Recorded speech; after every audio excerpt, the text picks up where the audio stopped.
Saya seneng loh malam ini begini, ini asik loh. Asik beneran. Biasanya kalau saya seminar tuh sepi-sepi gitu, tiba-tiba mulai, tiba-tiba udah. Terus sekarang ada lagu-lagu pada apa seru gitu, pakai main gitar, keren. Semua tepuk tangan meskipun nggak kedengeran, semuanya, ayo semuanya tepuk tangan untuk mereka.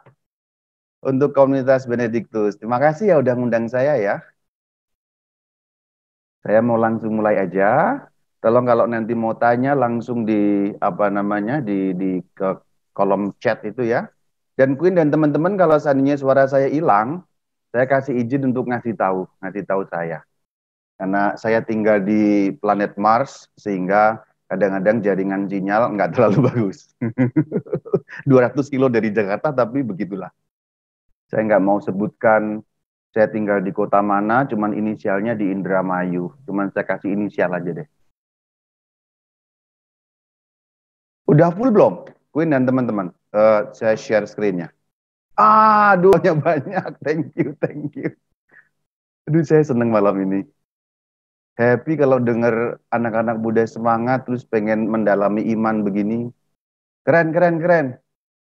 Saya salut untuk komunitas ini.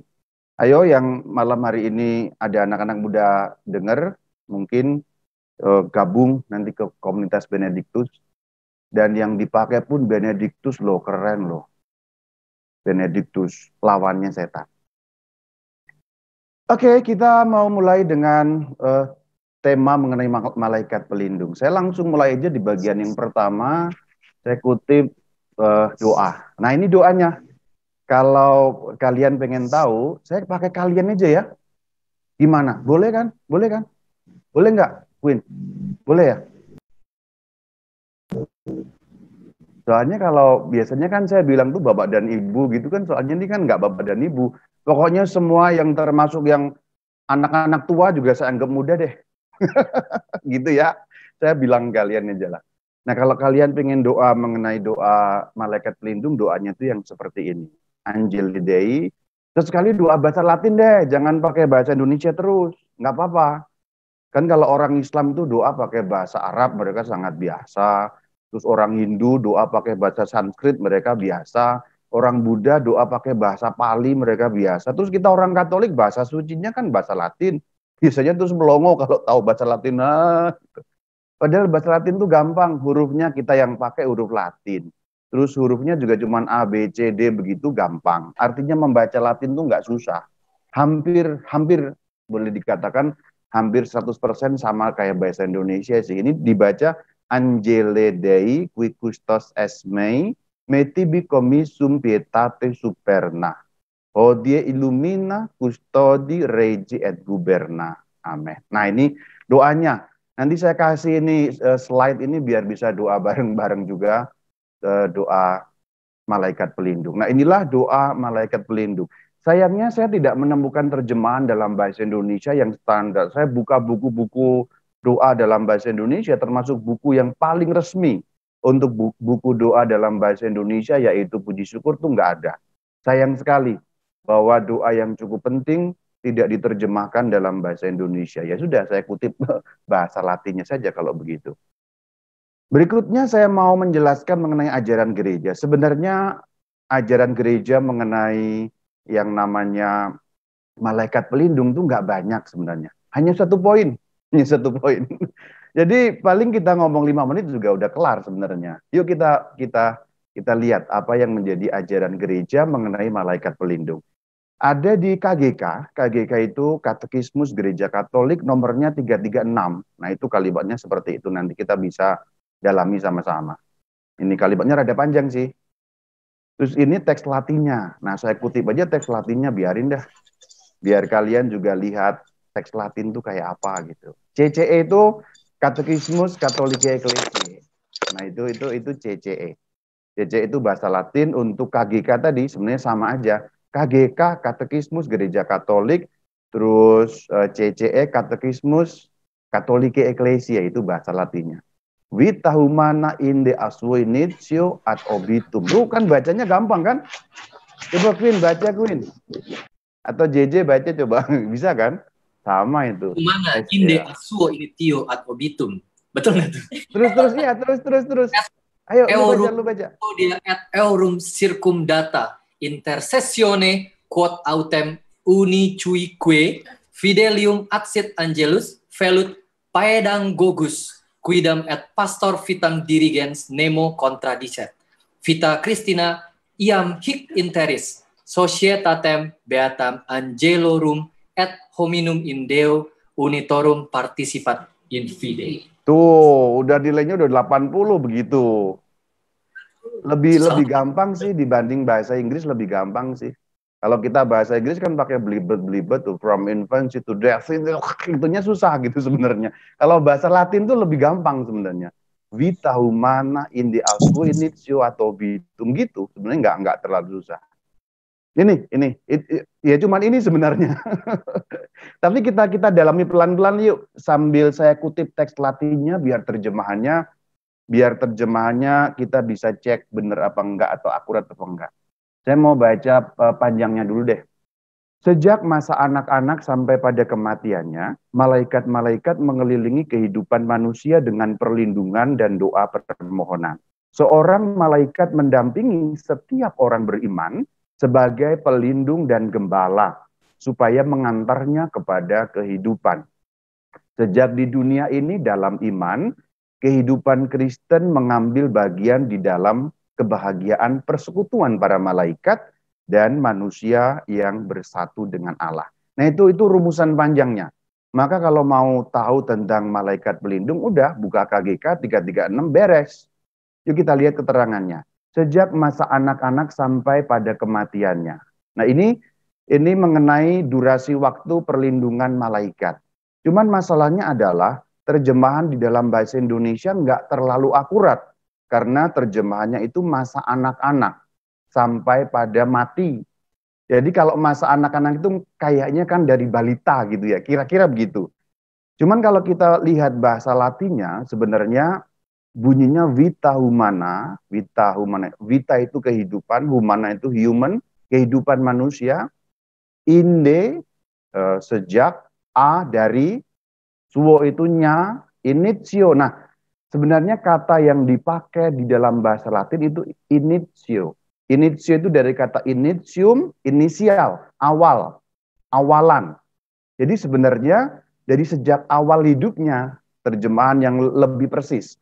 Maka sebenarnya bukan sejak masa anak-anak, tapi yang lebih akurat adalah sejak awal hidupnya sampai matinya. Berarti ayat di dalam KGK 336 pada bagian awal ini menunjukkan kepada kita, ternyata begitu kita procot lahir langsung ada malaikat pelindung. Itu, begitu ya. Sampai kita mati, ad obitum. Nah, obitum itu mati. Tahu kan obituari kan kalau di koran-koran itu. Obituari, telah meninggal, kembali ke rumah Bapak, Rama Bayu, dan sebagainya gitu kan. Jadi dari lahir sampai mati. Itu durasi waktu kita disertai malaikat pelindung. Dengan apa? Ada dua hal. Dengan perlindungan dan doa permohonan. Oh, berarti ternyata para malaikat pelindung itu melindungi kita. Terutama ya, dari serangan-serangan hal-hal gaib yang kita tidak mampu melihatnya. Karena kan ada serangan yang sifatnya jasmani tuh. Kalau kita mau dipalak orang, kita mau dirampok orang, ada orang jatuh kan kelihatan. Itu sebenarnya nggak terlalu susah. Ya sesekali kita dijahatin orang, iya sih. Cuman maksudnya kalau kita lihat orang mau malak kita kan kita kabur, kita ngacir beres gitu. Cuman kalau kita diserang oleh yang nggak kelihatan, itu kan repot. Kita nggak lihat, tiba-tiba ada serangan kuasa jahat. Nah, terutama itu para malaikat pelindung, terutama melindungi kita terhadap serangan-serangan yang gaib-gaib itu. Saat kita tidur misalnya. Nah, saat kita tidur itu saat yang rawan sekali. Karena kita berada di dalam situasi yang tidak sadar. Maka serangan-serangan roh jahat itu sangat mudah kena pada kita ketika kita sedang bobo, sedang tidur. Makanya lu semua tuh anak-anak muda mau tidur, doa jangan lupa. Paling enggak doa satu kalimat, bolehlah Tuhan berkati saya gitu. Tuhan lindungi saya dengan para malaikat, terus blok gitu. Bolehlah, kalau mau lebih lama lebih bagus lagi tentulah. Terus yang kedua, ternyata malaikat pelindung kita itu bisa berdoa. Maksudnya berdoa membantu doa-doa kita, berdoa mendoakan kita. Jadi selain melindungi, jadi centeng rohani lah gampangnya begitu. Kalau pakai bahasa duniawi lebih gampang lah. Bodyguard, gitu. Centeng rohani, bodyguard rohani, terus mendoakan kita. Jadi ternyata malaikat pelindung itu juga pendoa bagi kita. Selama ini kan orang salah kaprah tuh. Salah kaprah itu maksudnya ada miskonsepsi gitu, bahwa yang mendoakan kita itu cuma orang-orang kudus. Ternyata nggak begitu. Nah, ternyata malaikat pelindung itu juga mendoakan kita. Maka dikatakan dengan doa permohonan. Nah itu. Jadi perlindungan terutama terhadap yang rohani gitu, serangan ancaman spiritual, terus mereka mendoakan kita. Jadi sebenarnya kita udah punya pendoa Santo Santa, udah gitu masing-masing dari malaikat itu juga mendoakan orang yang dilindunginya. Terus ini menarik nih. Kadang-kadang orang pengen tahu sebenarnya kita punya berapa sih? Gereja udah jelas ngajarin sebenarnya. Dalam KGK 336 itu jelas dibilang bahwa seorang malaikat mendampingi setiap orang beriman. Tuh, saya kutip bahasa Latinnya biar kita tahu terjemahan akurat atau enggak. Terus bahasa Inggrisnya itu CCC ya. Kalau Inggris itu CCC, kalau Latin CCE. Kenapa kok Inggris CCC ya? Oh iya ya, Catechismus of Catholic Church. Nah itu CCC semuanya. Itu kan dikatakan each believer stands an angel. An angel itu kan satu malaikat. Kalau kita lihat di dalam bahasa Latinnya itu juga memang satu. Karena bahasa Latin itu mengenal tunggal jamak gitu, singular, singularis, terus ada pluralis. Nah, yang dibilang dalam bahasa Latinnya itu angelus. Unicuque fidelium ad sit angelus. Setiap satu, nah unicuque itu setiap satu berarti masing-masing gitulah. Masing-masing itu berarti satu persatu, gampangnya satu orang jatahnya satu malaikat gitu. Satu orang saya punya satu malaikat, Shirley punya satu malaikat, itu semua, kita pokoknya semua punya satu malaikat. Terus keterangan yang diberikan di sini adalah orang beriman ternyata. Itu Inggrisnya kan believer ya, believer. Terus Latinnya itu fidelium. Fidelium itu orang beriman. Jadi di sini memang agak bias keterangannya. Apakah semua orang, semua manusia, atau hanya orang beriman, berarti orang Katolik saja, atau orang pengikut Kristus, orang Kristen secara lebih luas. Termasuk ya Kristen Ortodoks dan Kristen Protestan. Apakah itu atau semua manusia? Memang dalam hal ini licin, karena gereja tidak terlalu mendefinisikan. Ya itu bukan diskusi kita lah. Yang paling penting adalah pokoknya, yang paling penting adalah intinya adalah kalau kita orang beriman, kita orang Katolik, dibaptis dalam nama Sang Kristus, kita punya malaikat pelindung. Nah gitu. Kalau urusan orang lain yang bukan Katolik, bukan Kristen punya atau enggak, itu biarinlah para teolog yang membicarakannya. Ini hal yang kedua. Berarti kita enggak punya 2, 3 atau lebih, tapi cuma punya satu malaikat pelindung. Selanjutnya kita lihat. Ternyata malaikat pelindung selain mendoakan kita, juga menjadi gembala bagi kita. Kenapa disebut gembala? Karena mereka mengarahkan kita, memberi pengaruh-pengaruh yang baik. Jadi misalnya, anak-anak muda ini kan sangat mudah jatuh dalam dosa cabul ya. Saya nggak menuduh yang komunitas Benediktus loh. Kalau Benediktus pasti nggak cabul, pasti nggak pernah buka Pornhub, itu pasti nggak pernah. Atau ex-hamster pasti nggak pernah. Saya pikir itu yang di luar-luar sana ya. Nah malaikat itu kan ngasih tahu, jangan loh, itu merusak pikiran kamu loh. Itu merusak jiwa kamu loh. Soal-soal porno kayak gitu. Pornografi itu merusak loh. Nah yang memberi ide dalam pikiran kita, yang mengingatkan kita, yang gitu-gitu tuh sebenarnya dibilang gembala. Jadi gembala dalam arti kan menggembalakan kita, menuntun kita, mengarahkan kita. Selain tentu saja adalah suara Roh Kudus sendiri.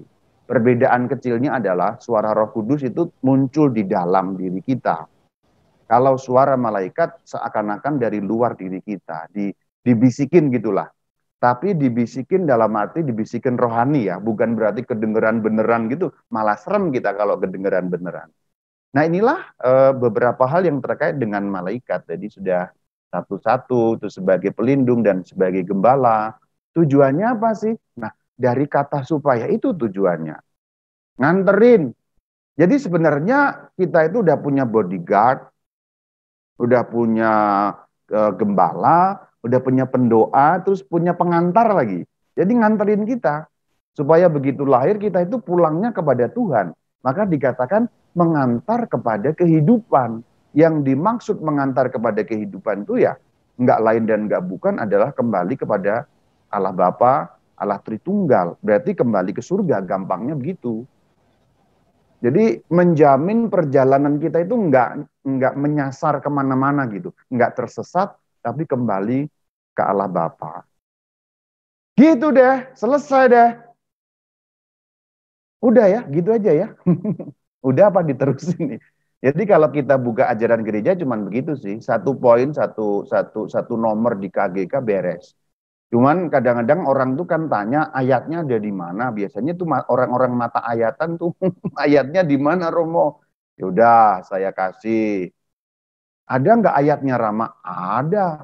Ayat ya mah ayat, kata orang Sunda ayat. Maka yang kedua saya mau bilang mengenai dasar Alkitabiah. Jadi maksudnya tadi kenapa di KGK 336 gereja Katolik bisa bilang kayak gitu tuh ngarang apa gimana? Kagak ngarang bro. Kita lihat nih. Matius 18 ayat 10 jelas banget nih. Ini perkataan Sang Kristus nih, junjungan kita nih. Bunyinya begini. Ingatlah jangan menganggap rendah salah seorang dari anak-anak kecil ini. Karena aku, Yesus, berkata kepadamu, ada malaikat mereka di surga yang selalu memandang wajah Bapakku yang di surga. Jadi bicara mengenai anak-anak kecil kan. Terus setelah itu bicara mengenai malaikat mereka. Malaikatnya siapa? Yang dimaksud malaikatnya anak-anak kecil tadi. Nah itu yang dimaksud. Ayat ini jelas. Ini nggak usah pakai tafsiran lah ini. Ini nggak usah pakai debat, nggak usah pakai tafsiran. Begitu jelas ayat dalam Alkitab yang menyatakan bahwa ajaran Katolik mengenai malaikat pelindung jelas. Dan biblis, biblical. Biblical itu maksudnya Alkitabiah. Sesuai dengan Alkitab, ada landasannya, ada dasarnya dalam Alkitab. Sebenarnya satu ayat ini cukup sih. Cuman saya mau kasih beberapa ayat pendukung sih. Supaya apa sih? Ya kadang-kadang orang tuh masih mata ayatan gitu. Ayatnya di mana? Kadang-kadang kalau orang udah bisa tanya ayatnya di mana itu kan merasa juara gitu. Ayatnya di mana? Padahal seorang Katolik itu sebenarnya nggak boleh tanya ayatnya di mana. Pertanyaan seorang Katolik adalah bagaimana ajaran gereja? Nah begitu. Karena ajaran gereja pasti ada ayatnya. Entah dalam Alkitab, entah dalam tradisi suci. Maka tadi saya mulai dari ajaran gereja. Karena kalau kita kembali ke soal sejarah, bahkan Alkitab itu kan diajarkan oleh gereja. Jadi Alkitab itu justru bagian dari ajaran gereja. Kanon Alkitab yang bikin gereja Katolik.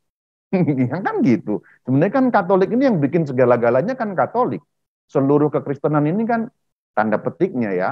Yang bikin ya Katolik. Orang-orang yang ono-ono itu punya Alkitab siapa yang bikin? Siapa yang ngumpulin? Kalau dulu kagak dikumpulin sama gereja Katolik, kagak ada bro. Gitu. Itu maksudnya. Maka ajaran gereja dulu, baru Alkitabiahnya apa gitu. Jadi Alkitab yang sekarang kita pegang itu kalau nggak ada gereja Katolik, nggak mungkin ngumpul. Jadi itulah kerennya gereja Katolik, gereja yang paling tua dan nyambung sampai zaman para rasul. Tentu kita bukan untuk sombong, tapi kita untuk bersyukur bahwa kita berada di gereja yang didirikan langsung oleh Sang Kristus. Dalam ini menyimpang tapi untuk menguatkan kita semua, terutama anak-anak muda. Kan dikatakan dalam Injil Matius 16, 18, 19 itu. Engkau adalah Petrus, di atas batu karang ini aku akan mendirikan gerejaku. Gerejaku yang dimaksud itu siapa? Atau gereja yang mana? Gereja yang satu, kudus, Katolik, dan Apostolik. Nama pendeknya Gereja Katolik. Didirikan di atas Petrus. Petrus itu digantikan siapa? Paus. Berarti Gereja Katolik, jelas itu. Kembali ke sini. Ayat yang berikutnya ada dalam Injil Lukas. Tadi kan dibilang di KGK kan, dari initio ya, awal hidup sampai obitum. Obitum itu mati. Kita lihat. Nah ini matinya sekarang nih. Lukas 16:22. Kemudian matilah orang miskin itu lalu dibawa oleh malaikat-malaikat ke pangkuan Abraham. Jadi kalau kita meninggal dunia yang nganterinnya malaikat sih. Terus Mazmur 34 ayat 8. Malaikat Tuhan berkemah di sekeliling orang-orang yang takut akan Dia. Takut akan Dia maksudnya kan orang-orang beriman. Jadi ini jelas banget Mazmur dari Perjanjian Lama. Ini juga nih Mazmur 91 ayat 11. Sebab malaikat-malaikatnya akan diperintahkannya kepadamu untuk menjaga engkau di segala jalanmu. Menjaga, melindungi, malaikat pelindung, guardian angel. Nah jelas. Terus ini kitab Tobit juga. Tadi kan KGK bilang bahwa malaikat berdoa kan. Berarti kan menyampaikan doa kan. Ini ada ayatnya. Tobit 12:12. Referensinya juga ada di 12 ayat 15. Makanya ketika engkau, nah yang dimaksud engkau ini kan Tobias, anaknya Tobit. Dan Sarah, istrinya, berdoa maka ingatan akan doamu itu kusampaikan ke hadapan kemuliaan Tuhan. Berarti menyampaikan doa itu berarti apa ya? Mendoakan juga. Menyampaikan doa orang beriman ke hadapan Tuhan itu kan berarti mendoakan juga.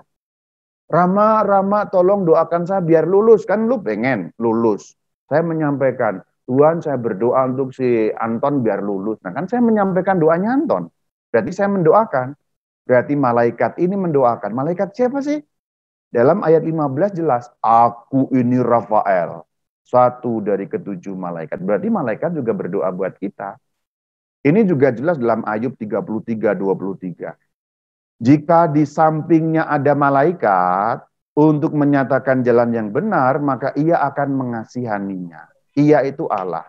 Jadi kalau ada malaikat dalam arti itu membantu orang itu, maka Allah kemudian mengasihani. Berarti maksudnya malaikat itu membantu mendapatkan belas kasih Allah. Membantu orang. Membantu yang didampingi itu. Nah gitu maksud ayat ini. Itu dari ayat-ayat atau dasar Alkitabiahnya. Nah dibilang kan malaikat itu di surga. Kok sekarang turut campur kepada manusia ya? Karena jelas diberi, boleh dikatakan tugas. Tugas mereka itu tadi itu. Yang paling utama itu nganterin sebenarnya. Nganterin kita supaya dari lahir procot terus kita mati masuk ke hadirat Tuhan. Intinya itu sih sebenarnya. Menjadi teman gitu. Tapi tugasnya macam-macam ya. Mendoakan ya segala macam tadi. Tapi intinya nganterin kita. Biar kita jangan sampai masuk ke tempat siksaan. Jangan sampai masuk ke eternum dan nandum. Ya, hukuman kekal. Neraka kalau dalam bahasa kita sehari-hari. Terus kita lihat kok bisa begitu sih malaikat katanya di surga kan. Iya benar sih, malaikat memang di surga. Cuman mereka ternyata naik turun. Jadi mereka nggak cuman ongkang-ongkang kaki di surga, tapi mereka tuh naik turun sebenarnya. Mereka ke surga, mereka ke bumi, mereka ke surga, mereka ke bumi, mereka ke surga, mereka ke bumi.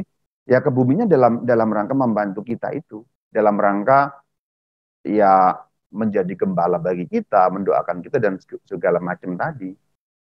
Apa ada ayatnya Romo? Tuh mata ayatan lagi deh. Ada, tapi ada ayatnya memang. Yohanes 1 ayat 51. Lalu kata Yesus kepadanya, sesungguhnya aku berkata kepadamu. Nah, kalau dibilang aku berkata kepadamu ini serius. Kalau dalam bahasa Latin ini bunyinya amen amen diko vobis. Jadi 2 kali amen biasanya. Amen amen diko vobis. Diko aku berkata vobis kepada kalian. Engkau akan melihat langit terbuka dan malaikat-malaikat Allah naik turun. Jadi memang malaikat itu naik turun ke surga, ke bumi, ke surga, ke bumi. Sejak perjanjian lama pun jelas. Loh tadi kan kepada anak manusia berarti kepada Tuhan Yesus ya Rama ya. Enggak cuma itu, kepada umatnya juga yang percaya. Kita lihat nih, Kejadian 28:12. maka bermimpilah ia. Nah, yang dimaksud ia di situ siapa? Ada yang tahu nggak? Shirley, siapa itu? Kejadian 28:12.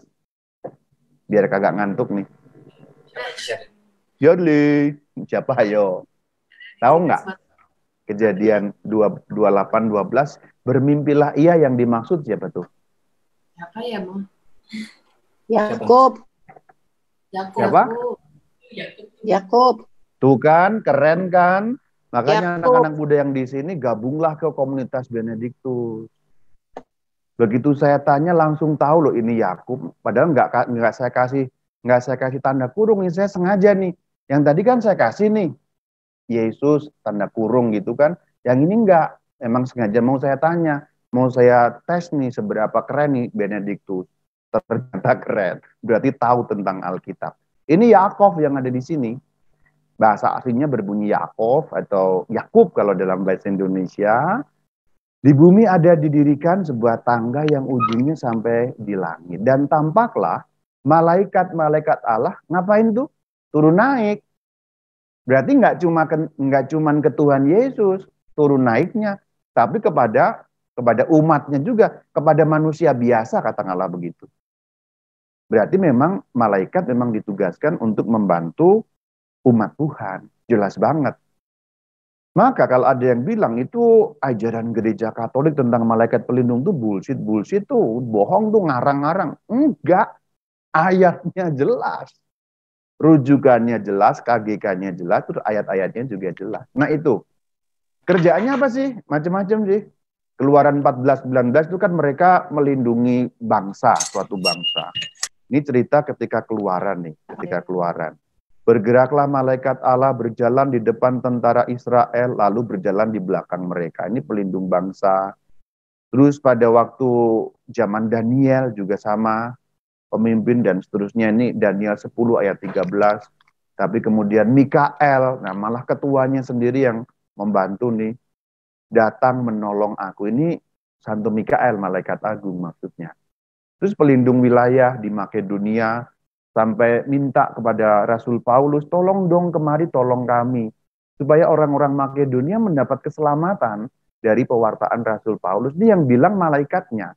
Jadi kata-kata dalam Kisah Rasul 16 ayat 9, ada seorang Makedonia, itu penglihatan loh, berarti bukan manusia. Lihat, pada malam hari tampaklah oleh Paulus suatu penglihatan, visio dalam bahasa Latin. Penglihatan, berarti bukan harafiah. Maka ada seorang Makedonia, itu malaikat. Malaikatnya orang Makedonia yang meminta tolong. Berarti mereka kan mendoakan, memohon gitu. Tolong ke sini deh, Rasul Paulus, biar orang Makedonia pada selamat juga. Dengar perkataan Injil, percaya ke Tuhan Yesus gitu. Ini Abraham juga nih. Abraham pada waktu itu kan mengutus tuh utusannya untuk mendapatkan istri bagi anaknya. Anaknya Abraham kan Yitzhak ya. Yitzhak atau bahasa Indonesianya ya Ishak atau Iskak sama Yitzhak. Itu dikatakan dialah juga akan mengutus malaikatnya berjalan di depanmu sehingga engkau dapat mengambil seorang istri dari sana untuk anakku. Ini waktu mengutus hambanya untuk mendapatkan istri bagi Yitzhak. Dalam kitab dalam kitab Kejadian. Tadi ini sudah disebut pelindung pribadi, terus ini juga udah disebut. Terus apalagi kerjaannya malaikat? Jangan lupa, malaikat itu berdoa terus loh buat kita. Setiap kali dimanapun ada misa, mereka selalu ikut berdoa dalam paduan suara para malaikat. Kalau kita baca di dalam teks Latinnya, ini tahu nggak? JJ tahu nggak? Teks apa, J? Yang muncul di layar nih, J. Tiba Allah Maha Kudus, teks Latin. Tahu nggak ini teks apa? Confession Disciples. Ayo. Kalau bisa ngapain ya? Yang pada dengar, Bapak dan Ibu atau yang muda-muda yang dengar di Zoom, ditulis di chat, ini tahu nggak ini teks apa? Boleh ditulis di chat, saya mau cek deh. Ada yang jawab doa syukur agung, Doa privasi. syukur agung, privasi. Nah, betul. Ya, betul. Ya. Ini bagian dari doa syukur agung. Tapi ini bagian privatio, ya, bagian privatio. Perque majestatem dam laudana angeli, adoran dominationes tremun potestates, celi celurumque virtutes, ac beata seraphim, socia exultatione concelebran. Gitu. Cum quibus et nostras. Tahu ya? Kalau itu kan tahu kan jadinya. Itu malaikat semua tuh. Di dalam terjemahan bahasa Indonesia hilang. Hilang. Tapi di dalam di dalam teks asli Latin kelihatan. Coba sekarang lihat teksnya tuh dari atas tuh. Paling atas, paling kanan. Laudan angeli, ya, angeli. Angeli itu berarti bentuk pluralis. Berarti banyak. Kalau satu angelus, kalau banyak angeli. Maka kata kerjanya laudan. Laudan itu memuji. Para malaikat memuji. Terus adoran. Nah, kalau akhirnya ant itu berarti banyak. Kalau akhirnya at itu cuma satu. Laudan angeli, kalau angelus laudat angelus. Tapi ini berarti banyak. Terus yang berikutnya adoran. Dominationes itu nama satu golongan malaikat. Jadi ada angelus, dominationes, ada potestates. Selanjutnya itu kan tremun potestates. Terus ada virtutes, ada seraphim. Nah, jadi malaikat itu banyak, ada hierarkinya. Salah satunya adalah ya golongan malaikat pelindung itu. Jadi macam-macam sih, ada golongan-golongan apa, ada golongan seraphim, virtutes, potestates, dominationes, angelus, atau angeli, ada arkangeli. Itu ada tuh kohos yang namanya arkangeli itu. Si Gaby kan. Nah ini nih, malaikat itu juga berarti mereka berdoa sama-sama kita. Makanya terjemahan dalam bahasa Indonesia kan, dari sebab itu bersama apa? Dari sebab itu bersama para malaikat dan para kudus, gitu kan? Nah itu dia.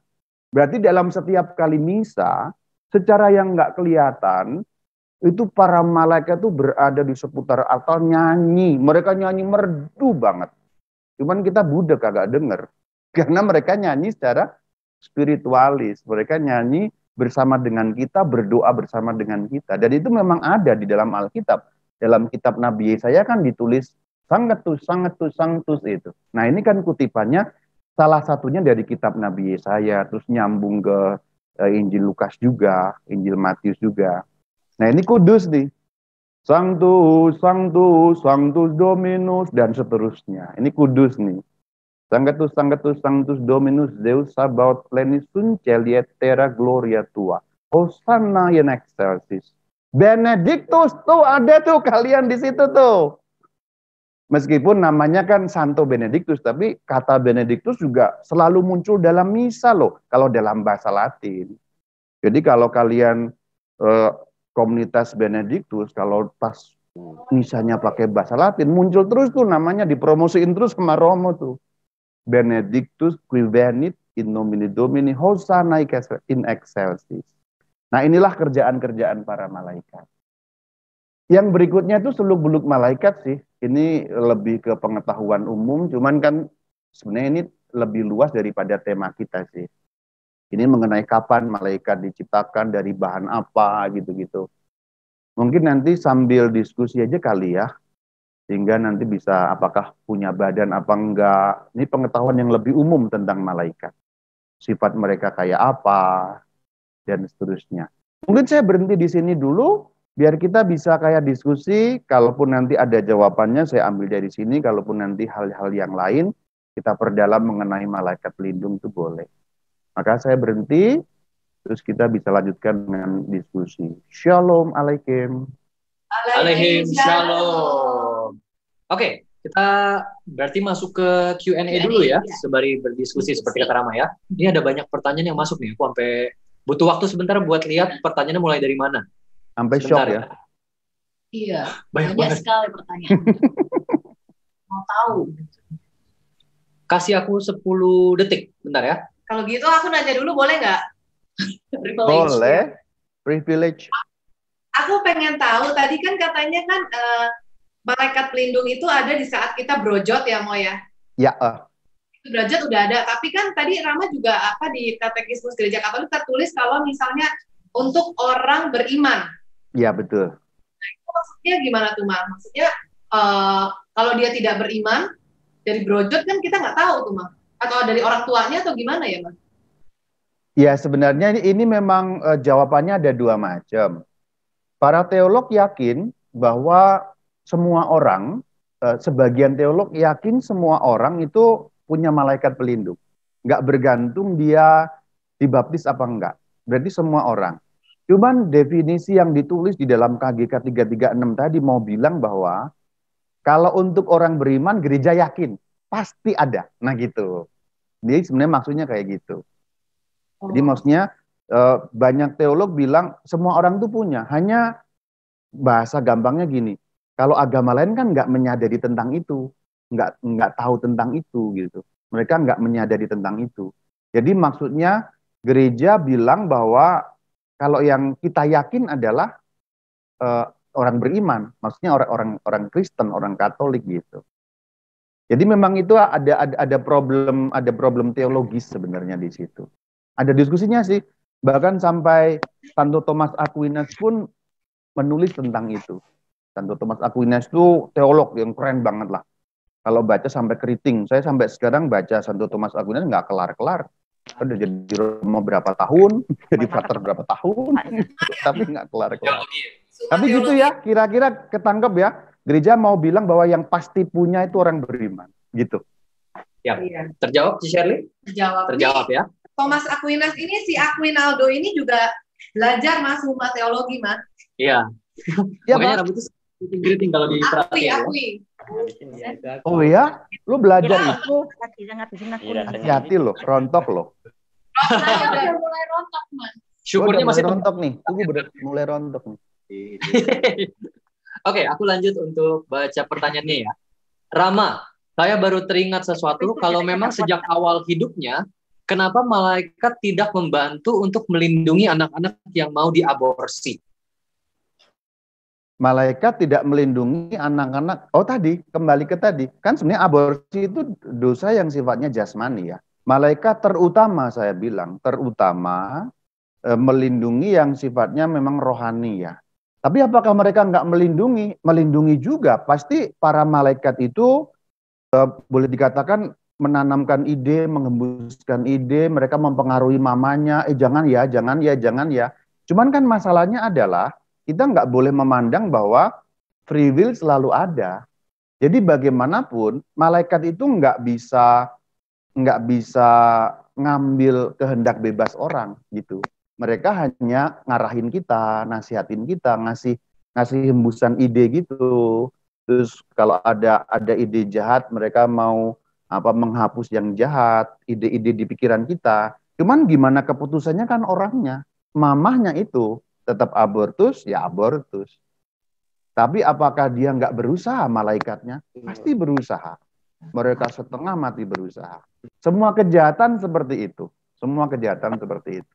Cuman memang masalahnya adalah kalau kita makin jahat, kayak makin tuli gitu. Kalau kita makin jahat, kita makin tuli terhadap tuntunan malaikat pelindung itu. Gitu ya jawabannya ya. Oke. Lanjut. Maaf Romo Bayu, apa betul yang ada di Alkitab malaikat pelindung yang dikenal hanya 3 nama? Harusnya enggak ya, karena kan setiap orang punya malaikat masing-masing ya. Bagaimana jawabannya Rama? Nah, justru malaikat pelindung tuh nggak ada yang dikenal namanya. Jadi nggak ada satupun malaikat pelindung yang dikenal namanya. Yang dikenal 3 nama itu adalah malaikat secara umum. Semua malaikat dari kategori apapun, termasuk tadi serafim, kerubim, virtutes, dominatio, angeli, arkangeli. Jadi gampangnya dari semua malaikat kita cuma tahu 3. Nah gitu. Dari semua malaikat kita cuma tahu 3. Tapi itu bukan malaikat pelindung justru. Itu malaikat agung. Makanya kita bilang malaikat agung Santo Mikael, malaikat agung Santo Rafael, malaikat agung Santo Gabriel. dirayakan di dalam liturgi gereja 29 September. Nah, kalau malaikat pelindung beda lagi, tanggalnya 2 Oktober. Itu menunjukkan bahwa ini kelompok yang berbeda. Jadi yang 3 nama itu justru bukan malaikat pelindung. Bukan malaikat pelindung, mereka arkangeli. Arkangeli itu malaikat agung, golongan malaikat agung, kemungkinan besar seperti yang disebut dalam kitab Tobit tadi. 1 dari 7, kemungkinan besar ada 7, yang kita kenal cuma 3. Nah gitu. Jadi kayaknya yang bertanya mungkin masih bingung yang dimaksud malaikat pelindung itu apa. Saya perjelas ya. Malaikat pelindung itu satu golongan malaikat. Karena malaikat banyak nih golongannya nih. Banyak nih, golongan-golongan malaikat tuh banyak nih. Semuanya itu malaikat, cuman golongannya beda-beda. Kerjaannya beda-beda lah gitu. Semua manusia dalam misa itu, tapi kan beda-beda nih. Ada lektor, ada pemazmur gitu kan, ada apa gitu. Sama malaikat, semua malaikat, terus golongannya beda-beda. Satu golongan itu namanya malaikat pelindung. Nah itulah yang diserahin ke kita satu-satu. Kalau malaikat Mikael nggak menyertai manusia maksudnya secara tetap gitu. Jadi maksudnya kalau malaikat pelindung itu pasti tetap kepada kita. Ini malaikat pelindung, begitu saya lahir terus nemplok ke saya terus gitu. Dia nggak kemana-mana, nemplok terus. Nah itu yang dimaksud malaikat pelindung. Kalau Mikael nggak nemplok ke saya. Siapa yang manggil dia datang. Dia kayak pria panggilan gitu dia. Tapi kalau malaikat pelindung itu nemplok ke kita, itu ngelebihin pacar sebenarnya. Kalau malaikat Mikael, siapa yang order gitu. Kayak saya gitu kan. Saya dikasih order nih sama Santo Benedictus nih, Kombas nih, saya datang ke sini. Besok siapa yang lagi yang minta ke sana. Cuman kalau malaikat pelindung ya kayak si Queen gitu, dia nemplok terus ke Benedictus. Gitu ya. Nah ini semoga lebih clear ya. Jadi ada golongan malaikat agung, ada serafim, itu kelompok-kelompok gitu loh, kelompok-kelompok. Ada satu kelompok khusus namanya malaikat pelindung. Ini yang langsung berhubungan dengan kita di bumi ini. Gitu. Ceritanya begitu sebenarnya. Oke. Aku lanjut ke pertanyaan berikutnya. Selamat malam Rama, ingin bertanya. Apakah malaikat pelindung itu diberikan kepada semua umat manusia sejak manusia pertama Adam dan Hawa diusir dari surga? Nah berarti kayak apakah setelah diusir lalu manusia di bumi baru ada malaikat pelindung buat jagain kita di bumi? Apa dari mereka masih di Taman Eden udah ada malaikat pelindung? Udah, karena malaikat sudah ada sebelum manusia. Jadi penciptaan, sebenarnya di bagian berikutnya tadi ada urutan penciptaan manusia, urutan penciptaan semua ya. Pertama itu malaikat dulu. Setelah malaikat baru dunia. Dunia itu berarti ada mineral, ada tumbuhan, ada binatang, yaitu itu mineral. Terus baru manusia. Berarti karena manusia diciptakan lebih dulu, sejak Adam udah ada. Gitu. Baik, pertanyaan selanjutnya. Selamat malam Rama Bayu, mau bertanya apakah nama baptis yang kita pilih itu merupakan malaikat pelindung kita? Bukan ya, karena tadi nggak ada yang tahu nama malaikat pelindung siapa. Ya, kalau nama baptis ini kan beda lagi nih. Nama baptis ini umumnya ya, saya bilang umumnya manusia. Misalnya Santo Martinus. Nah ini orang, ini orang suci nih. Jadi sebenarnya ada dua hal yang berbeda. Ada malaikat itu bukan orang ya. Jadi konsepnya harus dibenerin. Kadang-kadang orang bilang, kalau orang baik mati jadi malaikat. Salah, enggak jadi malaikat. Kalau orang baik mati dia tetap orang. Malaikat ya malaikat, orang ya orang. Bahasa gampangnya itu dua spesies yang berbeda, enggak bisa saling berubah. Karena dalam kepercayaan masyarakat secara umum kan kadang-kadang ada kepercayaan begitu tuh. Kalau orang baik mati jadi malaikat. Kalau orang jahat mati jadi setan, kan gitu tuh. Tapi itu salah. Orang baik mati ya tetap orang. Orang jahat mati tetap orang. Malaikat itu ciptaan yang berbeda. Maka kalau kita ngomong nama baptis itu malaikat pelindung bukan. Itu manusia pelindung. Siapa itu manusia pelindung? Santo Santa. Contoh nih saya nih, Santo Yohanes. Berarti saya punya malaikat pelindung, saya nggak tahu namanya. Dan nggak ada orang tahu namanya malaikat pelindung itu siapa. Terus yang kedua, manusia pelindung. Siapa nih? Yohanes. Yohanes Rasul. Dia di surga. Berarti sebenarnya saya punya dua pendoa. Yaitu malaikat saya berdoa, saya nggak tahu namanya. Santo Yohanes berdoa juga buat saya. Jadi ada dua hal yang berbeda ya. Malaikat pelindung adalah malaikat. Nama baptis umumnya adalah Santo Santa. Kecuali yang namanya adalah Mikael misalnya. Nah itu malaikat juga. Tapi itu juga bukan malaikat pelindung. Itu malaikat agung gitu. Gabriel misalnya, Rafael gitu. Begitu. Oke, Ma. Jadi jangan ketuker tuh ya antara malaikat Ya. dan Biar konsepnya clear ya. Karena kayaknya masih ada beberapa yang masih blur gitu. Masih kecampur-campur gitu. ya, rancu. Tadi Cici mau nanya? Masih rancu. Iya masih rancu. Nyempil nanya lagi ya, Ma. Terus, Ma, kalau misalnya seseorang punya malaikat pelindung dan dia meninggal, terus ini orang berdosa berat masuk ke neraka, malaikatnya kembali ke surga gitu, Ma? Iya. Malaikatnya nggak kembali ke neraka. Malaikatnya ke surga. Ya, kalau enggak. Iya, malaikatnya ke surga cuman kayak kalah perang gitu dia.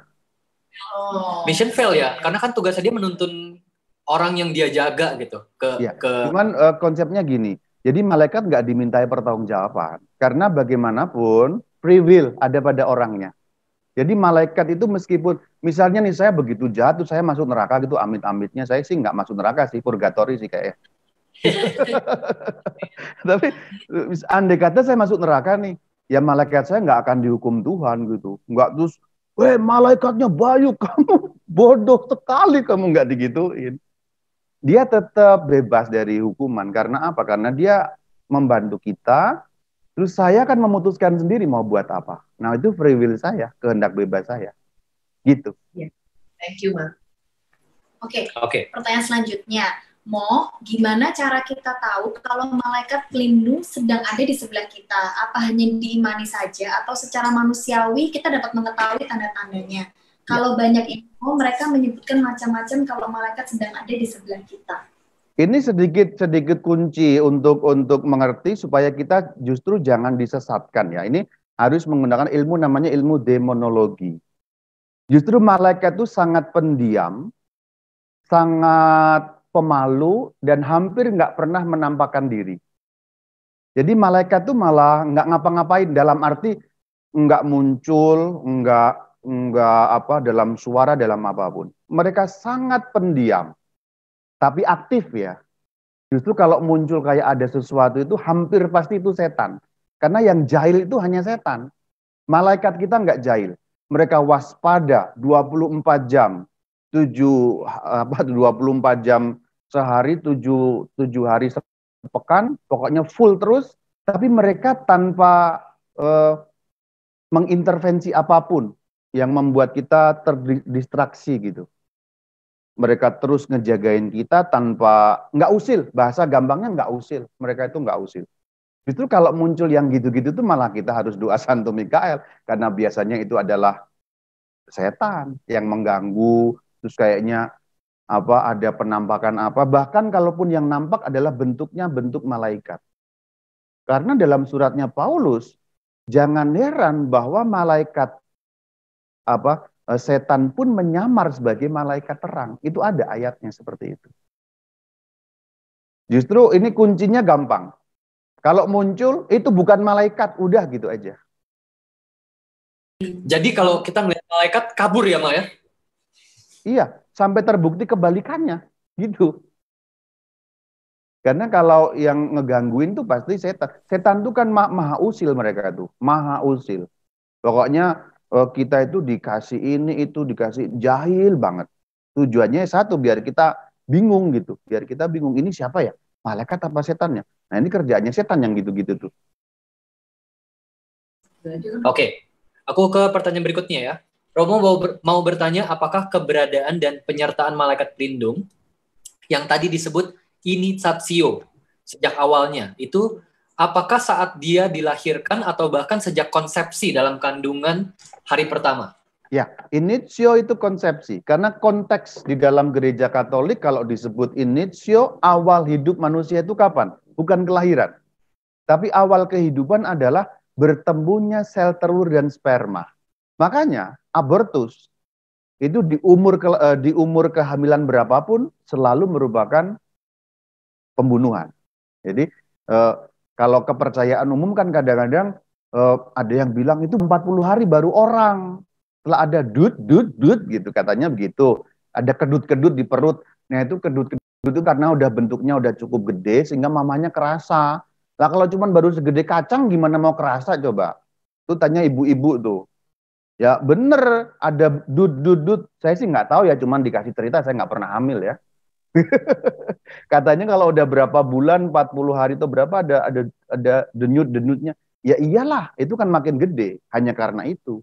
Tetapi begitu konsepsi terjadi, itulah initio gitu.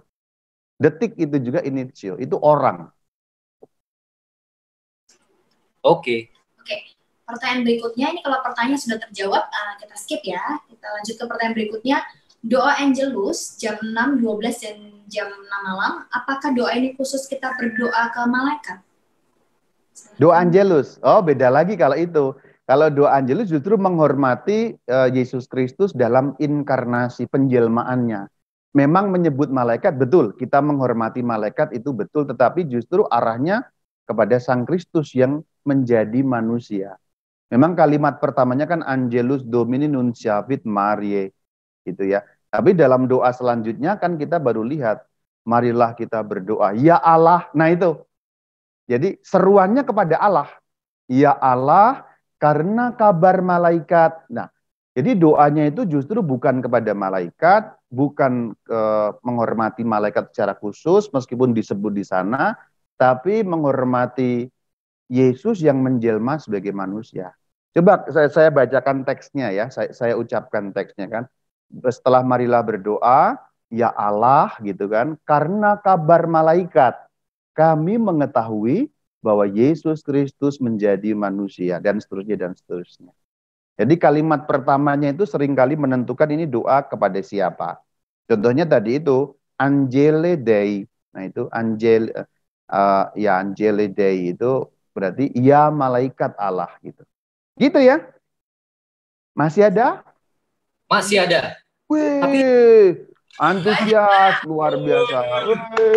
Baca dong, chatnya banyak banget. Tapi apparently yang masih banyak masuk ini masih suka bertanya ini ya, kayak malaikat pelindung kita ada berapa, terus namanya siapa. Jadi mengutip kembali tadi apa yang Rama ajarkan tentang malaikat pelindung. Malaikat pelindung kita hanya satu ya, dan tidak ada yang tahu namanya siapa ya. Ya. Saya mau nambahin juga ya. Kalau ada yang mengaku dengan nama tertentu, itu adalah demon. Pasti demon kalau itu. Itu dalam ilmu demonologi jelas. Karena malaikat pelindung tidak memberitahukan namanya. Jadi kalau ada yang bilang misalnya tiba-tiba ditampakin atau ada suara atau apa, aku adalah malaikat pelindungmu, namaku adalah kuing kuing kuing kuing. Misalnya begitu. Kuing kuing kuing kuing gitu. Ah ini pasti demon nih. Karena malaikat pelindung nggak ngasih tahu namanya. Mereka begitu pendiam. Nah itu juga kunci untuk ngerti. Biar misalnya suatu kali ngalamin atau pernah ngalamin nih. Saya pernah doa loh, Romo sangat khusyuk. Tiba-tiba ada yang ngasih tahu. Aku malaikat pelindungmu. Namanya si ini gitu. Bukan. Itu adalah pasti 100% demon. Dia mau menyesatkan orang. Oke. Tunggu, jadi jangan keliru. Itu maksudnya Aquinaldo? Enggak, bukan gua. Yang dipanggil Queen. Maksudnya bukan itu, cuman nyerempet dikit lah, nyelepet gitu. Kirain. Jangan pojokan saya. Oke, aku lanjut. Shalom Rama Bayu. Kan tadi setiap orang satu, tapi yang membawa roh manusia dalam Alkitab dituliskan malaikat-malaikat. Berarti banyak. Mohon pencerahannya Rama. Nah itu karena kalau ada satu orang yang kepada Allah itu kan para malaikat senang gitu. Jadi malaikat tuh banyak yang bawa satu, terus ngajak temennya gitu sebenarnya. Rombongan. Itu loh kayak kalau hidup di kampung kita bisa membayangkan tuh. Di Jakarta masih ada nggak ya? Kalau anak sunatan terus diarak-arak gitu. Di kampung gua di sini masih ada nih. Di Indramayu gini. Jadi diarak-arak gitu senang banget kan. Berpesta. Jadi karena satu itu masuk surga, terus pada pesta. malaikat pelindungnya tuh sama yang lain-lain juga menjemput. Nah, itu yang dimaksud seperti itu.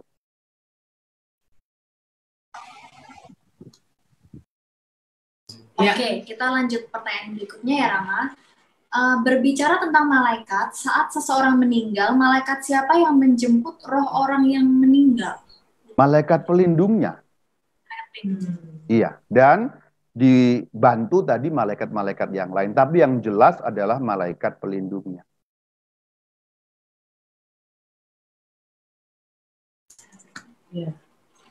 Oke, pertanyaan berikutnya, Rama. Cara berdoa kepada malaikat pelindung yang benar bagaimana? Tadi itu, doa yang di awal tadi itu. Iya. Saya nggak nemuin terjemahan itunya, bahasa Indonesianya, aku dari kecil selalu berdoanya diajarnya begini. Malaikat Allah, engkau yang diserahi oleh kemurahan Tuhan untuk melindungi aku, terangilah, lindungilah, bimbinglah, dan hantarlah aku, amin. Itu benar nggak? Pelan-pelan, saya mau cocokin dengan teks Latinnya. Kalau saya pelan-pelan suka nggak apa. Malaikat Allah, engkau yang diserahi oleh kemurahan Tuhan untuk melindungi aku, terangilah, lindungilah, bimbinglah, dan hantarlah aku, amin. Itu yang selalu aku doain dari kecil tiap hari, Nah, itu malah terjemahannya benar itu. Iya betul. Oh, cocok. Oh iya, akhirnya. That's it, ya. Berarti kamu udah berdoa dari dulu yang teksnya Latin tadi Rama munculin tadi, Angel Day. Ini keren. Pantesan mendirikan Benediktus. Pantesan. Nanti berarti kalau ada Bapak Ibu teman-teman yang mau translationnya, Shirley bisa bantu share nanti ya. Tapi saya nggak tahu ya, itu terjemahan dari mana gitu. Tapi itu benar, terjemahannya benar, sesuai dengan Latinnya gitu. Oh, berarti kirim ke Rama Bayu dulu, di ACC dulu. Katanya keliru. Katanya keliru lagi terjemahannya. Udah memang pertanyaan. Pertanyaannya kita lanjut, kita sortir dulu yang tingkatan dalam malaikat. Tapi ngomong-ngomong tadi Rama Bayu kayaknya masih mau lanjutin lagi? Atau kita tetap lanjut baca ini dulu? Lanjut baca pertanyaan atau masih ada dulu aja ya? Siapa tahu terjawab juga di situ. Oke. Iya. Oke. Nah, apakah ada tingkatan dalam malaikat dari tertinggi dan tugasnya? Banyak ya, Mas. Ada. Tadi di prefatio udah saya munculin ya yang baca Latin tadi itu. Itu ada. Cuman memang persoalan urutan persisnya nggak ada kesepakatan di antara para teolog. Dan memang gereja juga tidak menganggap penting. Memang ada beberapa versi tingkatan. Teolog ini bilang ini, teolog ini bilang itu. Cuman memang kalau kita lihat wahyu yang diberikan kepada kita, memang nggak ada namanya wahyu definitif mengenai tingkatannya seperti apa persisnya. Bahwa ada tingkatan, betul, itu diwahyukan juga. Tadi itu kan, ada 7 malaikat yang melayani depan tahta Allah, ada yang di apa, macam-macam. Memang berbagai macam boleh dikatakan hierarkinya itu beda-beda. Tapi persisnya gimana, nggak jelas, gereja juga nggak membuat definisi, dan memang nggak penting. Pokoknya ada hierarki, ada urutan, mereka bertingkat-tingkat, tetapi persisnya gimana kita nggak tahu. Gitu. Oke, pertanyaan berikutnya, selamat malam Rama. Saya ada pertanyaan, apa benar kalau Lucifer itu awalnya adalah malaikat, namun memilih untuk meninggalkan Allah? Jadi malaikat bisa berubah dari baik jadi jahat kah? Oh, oke. Baik. Itu nanti lengkapnya silahkan diklik di YouTube Katkit ya, channel Katkit, katekesi sedikit yang judulnya Malaikat dan Setan. Jadi konsepnya begini. Saya share screen lagi aja ya, karena itu ada di sana.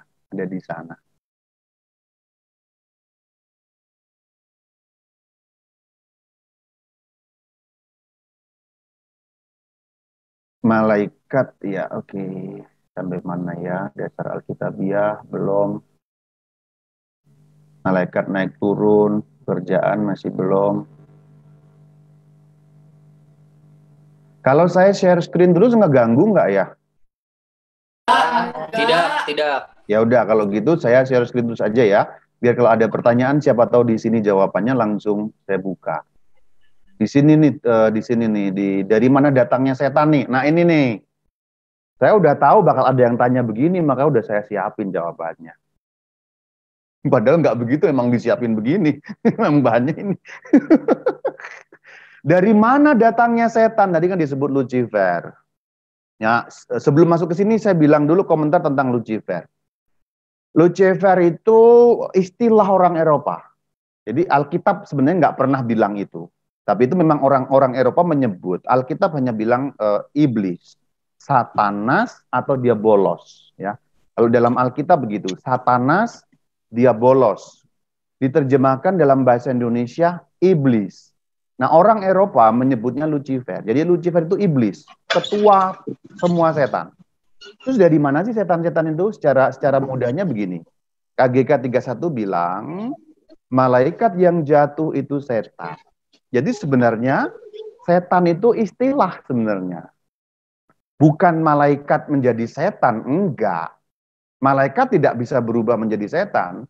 Malaikat tetap malaikat. Cuman malaikat yang berdosa itu namanya setan. Itu kalau mau rigid ya, mau eksak gitu ya, mau persis ya.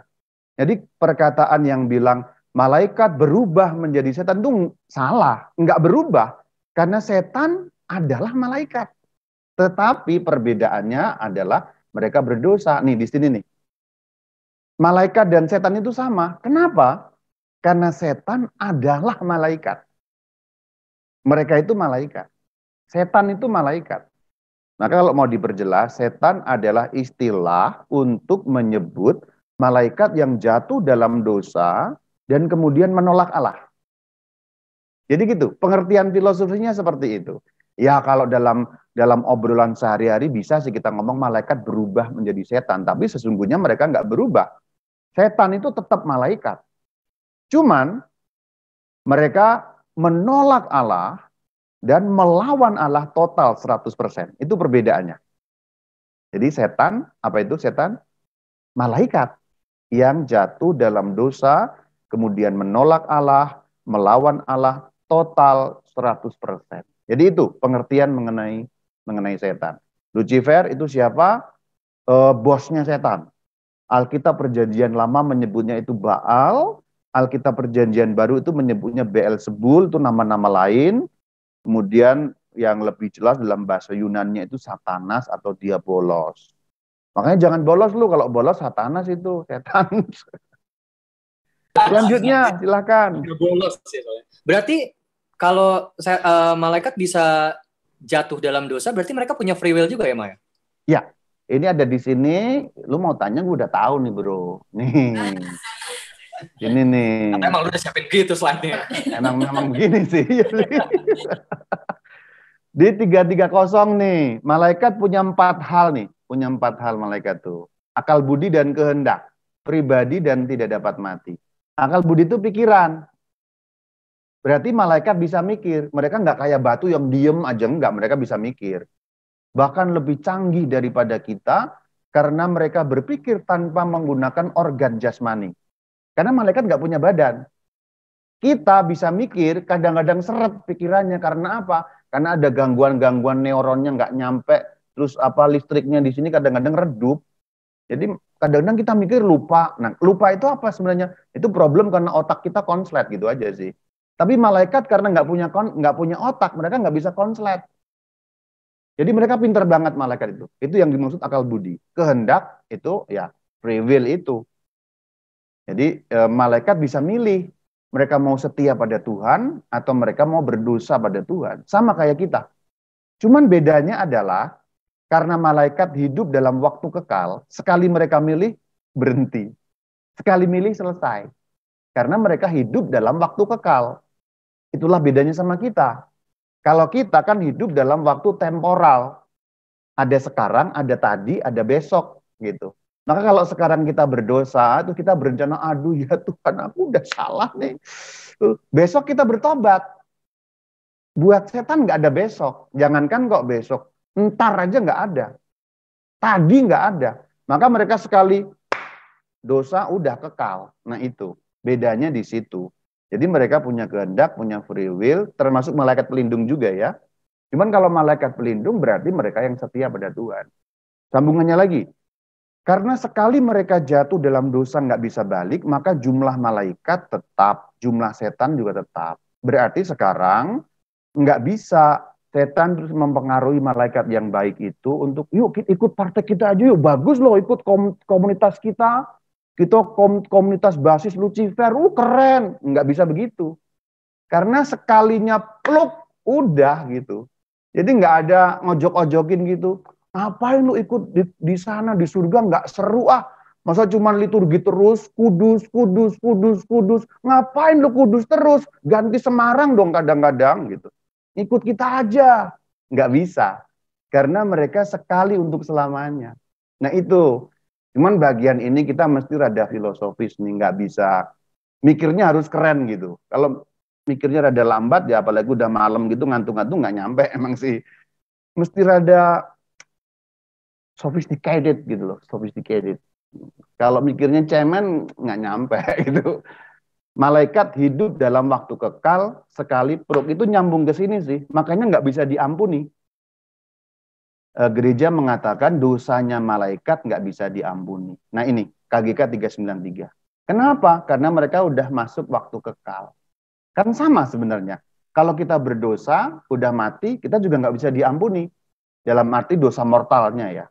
Itu sama. Karena begitu kita mati, kita masuk waktu kekal. Nah itu. Itu mengenai malaikat. Jadi sebenarnya kalau kita mau benar mikirnya adalah setan, istilah untuk malaikat yang berdosa dan melawan Allah. Dah itu. Tapi di satu sisi kalau dipikir berarti kita manusia yang hidup tuh kayak punya privilege ya. Karena kita jatuh dalam dosa, kita punya sakramen tobat loh. Iya, kita bisa. Nah, itulah kerennya bro. Kalau lu malaikat sekali modar lu. Iya kan? Gitu sebagai manusia ini kita asik banget kan? Keren ya. Gue mikir nih. Kalau gue jadi malaikat sekali salah langsung, ya aduh, gimana caranya balik? Orang bisa balik maning son katanya. Kalau kita kan gagal maning son, tobat maning. Kalau orang Indramayu bilang nih begitu. Keren kan? Asik kan? Kalau setiap malaikat tuh punya pengetahuan yang berbeda-beda ya. Kayak apa sih? Infused knowledge kan didapatnya ya, Maya? Ya betul. Mereka infused knowledge. Jadi nggak pakai belajar gitu. Mereka nggak menggunakan proses belajar karena hidup dalam waktu kekal tadi. Jadi ketika mereka tahu segitu ya segitu. Cuman begini. Betul, malaikat tuh ilmunya berbeda-beda tergantung hierarkinya tadi itu. Oh. Cuman bahasa gampangnya begini. Bahkan malaikat yang paling bodoh sekalipun, ini saya pakai istilah ya, nggak ada malaikat bodoh, tapi maksudnya bahkan malaikat yang paling bodoh sekalipun jauh lebih pintar daripada manusia paling pintar yang pernah ada di bumi. Jadi kalau ada malaikat yang sering diceng-cengin temennya, nggak ada sih begitu. Cuman ini gambaran manusianya ya. On banget sih lo gitu-gitu. Malaikat nggak ada begitu. Tapi kita ngegambarin kayak anak muda kan. Kadang-kadang begitu kan. Yang lemot-lemot kan diceng-cengin kan. Nah malaikat yang lemot-lemot itu sekalipun itu jauh lebih pintar daripada manusia yang pernah ada sejak zaman Adam sampai hari kiamat yang paling pintar di muka bumi ini. Begitu. Jadi kerennya mereka itu begitu. Itulah kenapa setan itu bisa nipu canggih banget loh. Tipu muslihatnya itu keren gitu. Sesekali nggak kerasa kita ditipu. Nah itu. Karena bahkan setan yang paling cemen pun lebih pintar daripada kita. Yang paling pintar. Gitu. Bener, itu tadi berarti udah baca tentang malaikat lu Shirley ya. Keren. Kita belajar bareng kuy. Kita kan belajar bareng. Iya, benar. Belajar sama Om Thomas. Sama Om Thomas Aquinas. Oh, pantesan. Oh iya, kalian udah nyebut Thomas Aquinas. Dia kan disebut Dr. Angelikum. Pujangga malaikat, pujangga para malaikat. Keren loh. Saya makin kagum dengan kalian ini. Jangan mau. Kita cuma tahu begitu doang udah. Iya tuh. Terbang. Tadi gue ngomong begini apaan gunanya, bro? Sis. Udah. Ya sekarang lanjut. Ini pertanyaan kita masih banyak karena ada 45 new message. Banyak yang double kayaknya. Oh, banyak double. Oke. Banyak yang double, bener. Ini nih, Romo. Ada pertanyaan, saya penasaran tentang penciptaan malaikat karena saya pernah diberi info ini terkait dengan syahadat Nisea. Ya, penciptaan malaikat kenapa? Pertanyaannya apa?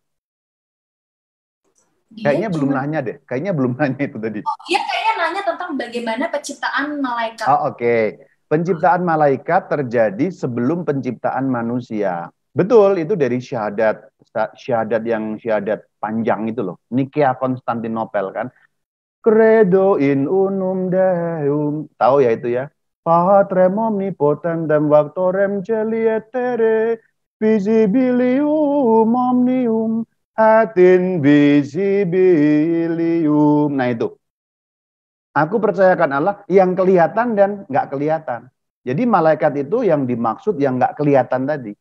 Jadi kalau kita mengucapkan syahadat Nikea Konstantinopel atau syahadat panjang, aku percaya akan Allah Bapa yang Maha Kuasa pencipta langit dan bumi, dan segala sesuatu yang kelihatan, itu yang dimaksud dunia dan manusia, dan yang nggak kelihatan itu yang dimaksud malaikat. Jadi kalau mau pakai bahasa di parafrase, aku percaya akan Allah pencipta dunia dan manusia, serta malaikat. Kalau mau diartikan. Nah, malaikat diciptakan sebelum dunia dan sebelum manusia. Manusia terakhir secara kronologis. Jadi malaikat diciptakan sebelum adanya ruang dan waktu. Nah, ini saya nggak bisa pakai bahasa Jepang nih. Saya terkenal dengan menggunakan bahasa Jepang, jelas dan gampang. Tapi di sini saya nggak bisa karena memang harus begitu istilahnya. Malaikat diciptakan sebelum adanya ruang dan waktu. Karena apa? Ini urutannya. Silakan lihat di layar. Malaikat secara gampang diciptakan sebelum penciptaan dunia. Jadi kalau kita membaca kitab Kejadian, itu udah ada penciptaan sebelumnya. Loh, katanya pada mulanya Romo. Nanti dulu. Pada mulanya yang dimaksud di situ kita harus tafsirkan. Kalau kita membaca dalam bahasa Indonesia, pada mulanya kan kayaknya mulanya segala mula kan. Padahal nggak begitu. Bahasa Ibraninya itu berbunyi Bereshit. Bereshit itu bukan mula segala mula, tapi mula tertentu. Berarti seperti babak baru. Ngerti nggak, Bit? Ngerti ya maksudnya ya? Jadi itu kayak babak baru. Babak pertama gampangnya nih, malaikat diciptakan nih yang rohani. Babak kedua baru kitab Kejadian itu baru mulai pada mulanya. Nah, yang dimaksud pada mulanya di situ pada mulanya babak yang baru ini, yaitu pada mulanya penciptaan dunia yang kelihatan dan penciptaan manusia. Jadi memang betul, yang nggak kelihatan itu maksudnya malaikat, yang kelihatan itu maksudnya dunia dan manusia. Dunia dan manusia di dalamnya itu. Malaikat diciptakan jauh sebelumnya. Apakah itu ada ayatnya, Romo? Wih, tanya ayat lagi, bro. Mata ayatan dulu. Ada. Meskipun bukan ayat langsung ya. Tapi ini ayat yang namanya alusi. Rujukan tidak langsung. Karena di sini kalau kita membuka, Ayub 38 ayat 4, nyambung kepada ayat 7, dikatakan, pada saat meletakkan dasar bumi, lihat, Ayub 38 ayat 4, meletakkan dasar bumi berarti apa? Berarti menciptakan dunia. Sudah ada makhluk-makhluk surga. Ayat 7. Yang dimaksud makhluk-makhluk surga di situ, malaikat. Dalam bahasa Jepang, sekarang gue masuk bahasa Jepang. Jelas dan gampang. Dalam bahasa gampang, pada saat Allah menciptakan dunia, malaikat tuh ngeliatin. Mereka udah ada. Ngeliatin, bagus ya, nonton mereka tuh. Malaikat menonton Tuhan menciptakan dunia dan manusia. Begitu ceritanya. Ini ayatnya ada. Selanjutnya, kalau masih ada waktu. Selanjutnya, kalau di tetangga ada malaikat pencabut nyawa yang katanya di sebelah orang yang sudah sakratul maut. Ya. Dalam tanda kurung penampakan hitam menunggu di sebelah. Kalau di Katolik, apakah ada juga, Mu? Enggak ada. Kalau di Katolik cuma ada malaikat pelindung aja. Jadi urusan nyawa itu Allah sendiri yang mengeluarkan nyawa kita. Begitu. Oke. Lanjut, Jessica. Oke, ada pertanyaan lagi nih, Romo, apa bisa menggunakan doa Santo Padre Pio tentang malaikat pelindung? Gimana bisa, ya itu doa yang relatif baru dan lebih panjang sih memang. Cuman memang doa yang lebih tradisional, artinya yang sudah dari zaman kuno itu, yang tadi saya katakan, yang Shirley bisa tahu terjemahannya tadi, keren banget tadi. Itu doa dari abad 11, Anselmo, doa yang dikarang oleh Santo Anselmo. Seingat saya Anselmo, sorry ingatan saya rada soak, jadi mungkin salah ya. Anselmo kayaknya ya. di abad ke-11. Jadi itu yang lebih tradisional. Kalau dari Santo Pio kan itu baru-baru. Itu juga nggak apa-apa, boleh. Itu versinya lebih panjang. Next, silahkan. Oke, next. Selamat malam Rama Bayu. Bagaimana malaikat bisa jatuh dalam dosa? Tadi kan udah jawab ya. Karena punya free will, kehendak bebas. Apakah malaikat pelindung saya bisa jatuh ke dalam dosa dan berbalik meninggalkan saya? Nggak bisa. Ya tadi juga udah, nggak bisa. Karena begitu sekali udah terbagi dua, udah. Begini, saya mau lebih perjelas. Jadi dua kutub itu terjadinya sebelum manusia ada, dan itu tetap sampai akhir zaman. Dosanya malaikat-malaikat tadi, menurut kitab Wahyu kan sepertiga. Itu alusi juga, sepertiga. Jadi bahasa gampangnya, yang setia pada Tuhan itu 2/3. Yang nggak setia, yang istilahnya setan tadi sepertiga. Nah, pembagian 2/3 dan sepertiga tadi terjadinya kapan? Jauh sebelum manusia ada. Dan sejak itu tetap nggak mungkin berubah. 2/3 tetap, sepertiga tetap, satu pun mereka nggak bisa nyebrang. Tetap seperti itu sampai akhir zaman. Maka sekarang udah nggak ada perubahan lagi. Terus nanti tiba-tiba, aduh malaikat pelindung saya tiba-tiba murtad menyerang Allah, nggak ada begitu. Nggak ada ceritanya gitu. Karena apa? Waktu kekal. Nah, kembali ke waktu kekal tadi itu. Oke. Udah lumayan jelas ya itu ya, pertanyaan berulang-ulang ya. Ada lagi, Jessica? Ini pertanyaannya kayaknya udah ulang-ulang ya. Coba kita recek lagi. Jatuh dalam dosa. Kebanyakan lumayan sama-sama sih, Rama. Pertanyaan tentang malaikat bisa jatuh nggak dalam dosa, gitu-gitu. Ya kayaknya sama-sama, cuman rumusannya beda-beda ya. Oleh Tuhan, ya. Ya. Cuman memang rada filosofi sih begini-begini nih. Kalau teman-teman Benediktus sih udah keren, udah pada langsung paham. Yang lain dan mungkin harus bersemedi dulu baru paham mereka. Gak apa-apa ya, nanti pelan-pelan nanti didengerin lagi rekamannya. Rama dari tadi itu muji-muji kita nggak segitunya juga ya. Iya, Ma, berarti akan ada next ya, Ma, pertemuan Enggak, kita, Ma. saya beneran loh. Saya jarang muji orang loh.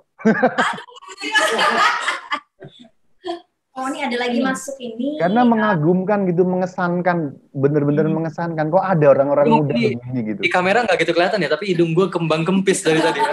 Karena dipuji-puji terus. Ya soalnya kan begini bro, kan gue di paroki nih. Gue di paroki ya. Terus kan sering kali kok namanya yang muda-muda itu kan cuma gunjrang ganjreng. Ditanya apa-apa nggak ngerti. Ini ngerti tentang malaikat coba. Apa nggak keren? Si aku ini, Ma, biarpun dia penampilannya gaul, tapi dia itu sangat mencintai lagu Katolik.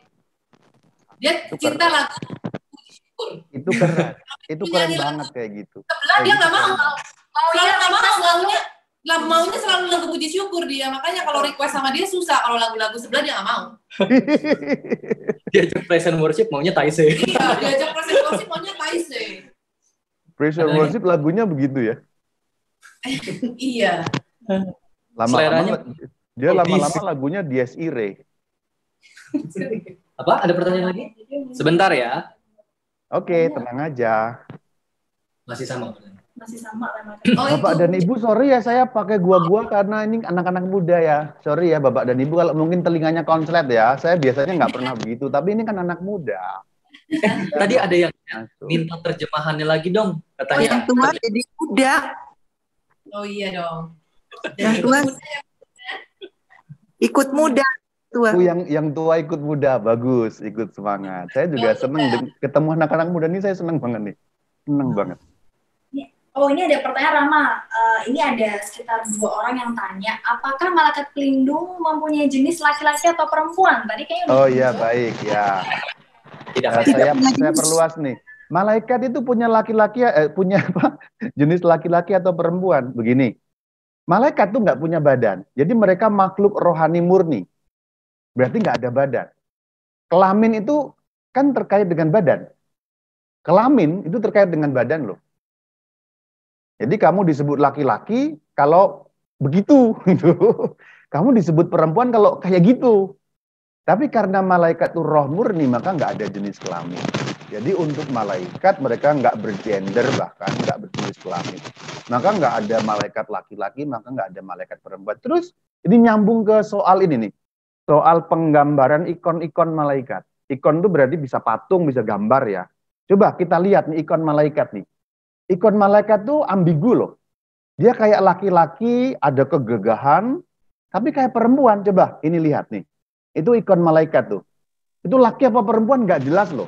Tapi juga bukan bencong gitu maksudnya. Dan selalu begitu. Nanti perhatikan. Nanti pas ini orang-orang pada pulang liatin gambar malaikat. Oh iya benar kata Rama Bayuni katanya begitu. Jadi ikon malaikat selalu digambarkan di antara gender laki-laki, gender perempuan, atau kelamin laki-laki, jenis kelamin perempuan. Agak nggak jelas mukanya untuk ditebak laki-laki atau perempuan. Tidak ada gender. Ikon, ya. Sekarang saya kasih yang gambar yang pertama tadi yang lebih realis tadi itu juga sama. Yang pas gambar pertama tadi ini kan gambar ikon yang ikonografis nih. Sekarang yang lebih realis nih. Ikon yang lebih realis yang mana tadi ya? Sorry ada lama ya. Mundur dulu sebentar. Oh yang di sini nih. Nah ini lihat. Tuh. Cakep semua ya? Iya cakep. Cuman nggak jelas laki atau perempuan. Bahkan nanti lihat deh. Yang Santo Mikael sekalipun yang selalu digambarkan dengan konotasi kegagahan ya. Santo Mikael itu kan disebut princess. Wah, apa? Celestis ya apa? Panglima pasukan surgawi gitu. Hampir selalu digambarkan dengan kegagahan. Tapi lihat mukanya, lihat bentuk face-nya itu. Hampir selalu ini saya bilang kalau yang bikin bener ya, kalau yang bikin senimannya asal-asalan ya dia nggak tahu ilmunya untuk membuat ikon malaikat. Ikon malaikat selalu nggak jelas laki atau perempuan. Ini saya kembangkan meskipun nggak ditanyakan supaya lebih jelas lagi. Gitu. Oke. Tapi memang dipikir-pikir kalau kita malaikat yang mengabarkan ke Bunda Maria sebutnya Santa atau Santo? Nggak ada. Santo Mikael. Santo Gabriel maksudnya. Sanctus. Tapi kalau Gabriela kan jadi Santa tuh, Ma. Kenapa itu?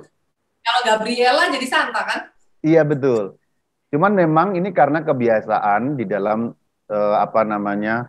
tradisi Barat dan bahasa Barat itu kan nggak mungkin nggak memilih kan.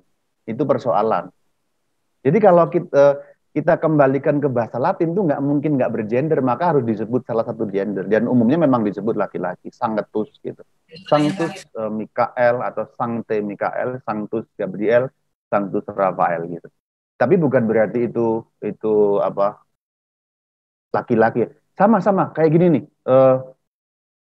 Pater, father, bapak. Itu juga bukan berarti Allah itu ayah loh, laki-laki loh, enggak. Allah enggak bergender tentunya karena Allah adalah roh. Nah ini sama konsepnya dengan itu. Gitu.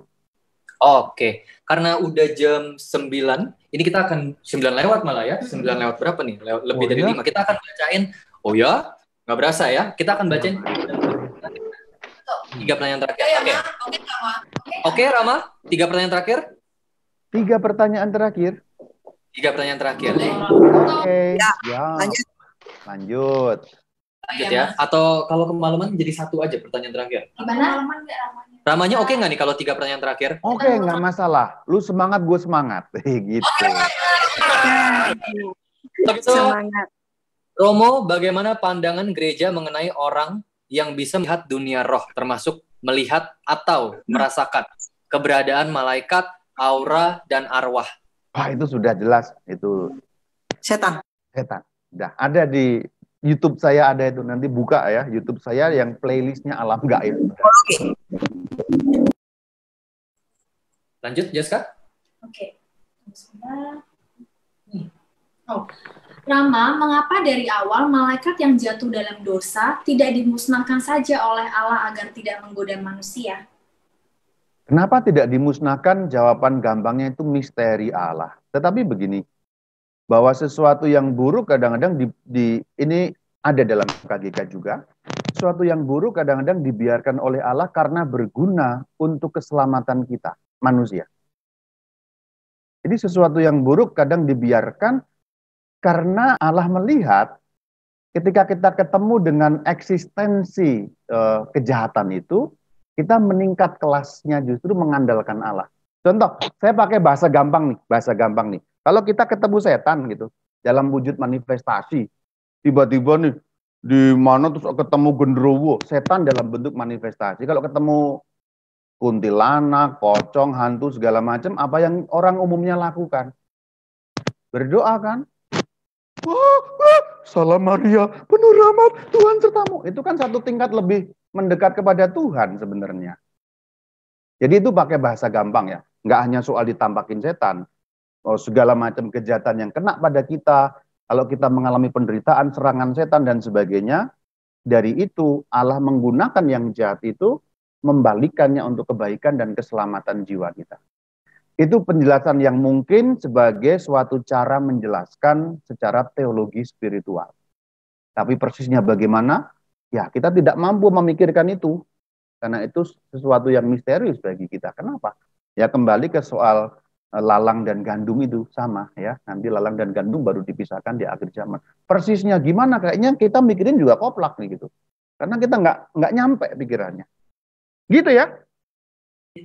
Oke. Last question. Last question. Last temptation. Last question. Last question. Last question. Kirain temptation. Rama Bayu, apakah stok Iya. malaikat pelindung manusia cukup? Sebab manusia kan bertambah terus dari 1 miliar ke 5 miliar. Apakah ada penciptaan malaikat lagi? Kan tadi katanya nggak nambah ya malaikat ya? Ya, nggak nambah. Jadi malaikat itu tetap jumlahnya. Apakah cukup? Ya pasti cukup. Kenapa kok pasti cukup? Tuhan itu kan melihat segala-galanya dalam satu kali lihat. Pruk. Bahasa gampangnya, sejak awal Tuhan menciptakan, Tuhan itu sudah tahu nanti jumlahnya manusia sampai hari kiamat itu berapa. Emangnya kita harus pakai kalkulator, tung berapa ya? Aduh kurang stoknya gitu. Tuhan tidak mungkin kekurangan stok, bro. Ini sekali lagi filosofis. Waktunya Tuhan, waktu kekal. Bahasa gampangnya teropongnya Tuhan ini panjang nih.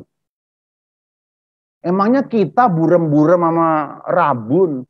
Kita kena apa dikit marah-marah karena kan pandangan kita burem sebenarnya. Tuhan melihat jauh ke depan. Bahkan seluruhnya terlihat di mata Tuhan.